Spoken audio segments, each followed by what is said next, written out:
It's MJ, and this week we're doing an Ever After High Ashlyn Ella repaint. This video is a little bit longer because I really decided to take my time with this doll, and I really wanted to make sure that I was giving her sort of the proper attention that she deserved. So I went ahead and really layered my colors to get the intensity that I wanted, and took my time, and I'm really pleased with the way she turned out.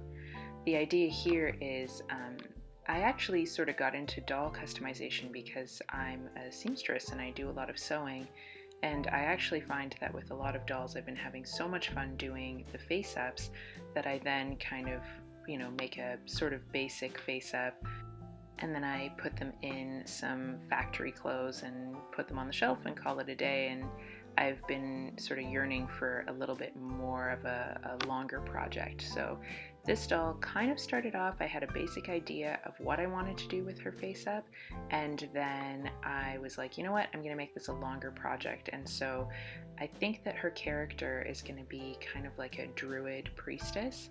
In all of the fantasy games that I like to play, I always really like Druid class characters, and I always really like that they are sort of one with nature and animals and stuff like that. So I kind of wanted to be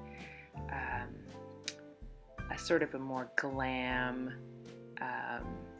fantasy druid priestess kind of character. So I'm excited to make her some clothes and to fix her up in a way that's like really different than her original factory paint job and outfit.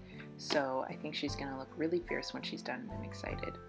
So on to the actual face up. So far you've seen me do some eyes, and I've given her the eye color that's sort of more golden, and I'm going to add some orange and brown tones to it as well.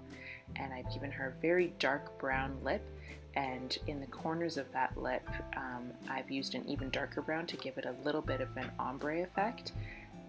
I find it's actually really inspiring to follow a lot of makeup artists on Instagram to get good ideas for doll face-ups, and these ombre lips kind of, I think, lend themselves very, very well to doll face-ups. So I've been doing a lot of that, and here I am adding a lot of freckles, and this was kind of the point where I was like, am I going to do something interesting, or am I going to just keep her as sort of a Instagram baddie type girl, and then I kind of go for it. So I deepen up all of my colors, and I make sure that everything is good to go.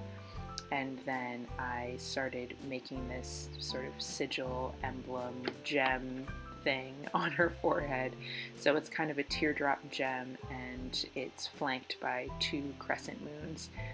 I always really like moon and moon phases and that kind of artwork and imagery, so I try to find a way to incorporate it wherever I can. That and sacred geometry kind of things are things that I really like as an aesthetic. So I think that it'll work really, really well for a druid priestess character. So that's what I've done here. So I've worked in some greens in the gem. I figured that with the yellow and the orange in the eyes and her sort of overall golden coloring and the peachy amber blushing that I gave her, I thought the green would actually really work out well and look very nice. So once I did that and I got the colors that I wanted to, I added some white highlights with acrylic paint, and once that was dry, I added some gloss to the gem portion as well as the lips and the eyes to make them nice and shiny, and then I added some gold highlights as well. So I put some gold on the lips and a little bit around the sigil, and then also a little bit in the eyebrows just to give her a little bit more dimension and sparkle, which I always enjoy with dolls.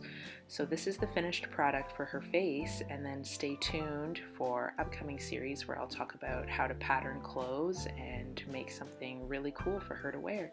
Thank you so much for watching. Until next week.